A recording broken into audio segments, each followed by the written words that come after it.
তুমি তো জানো আমার মামা ছাড়া আমার এখন তো থাকতে পারি না। তপনদেব কোথায় হয়? এটা হচ্ছে ধানপাড়া দৌরানি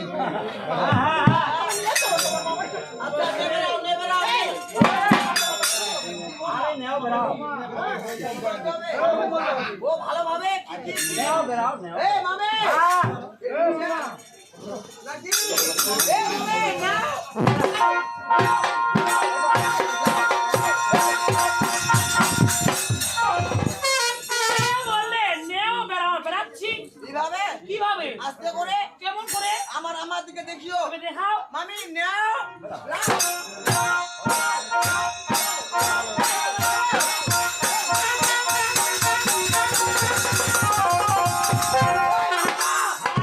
কাকা এটা ধানপাড়া হচ্ছে বাজার ধানপাড়া।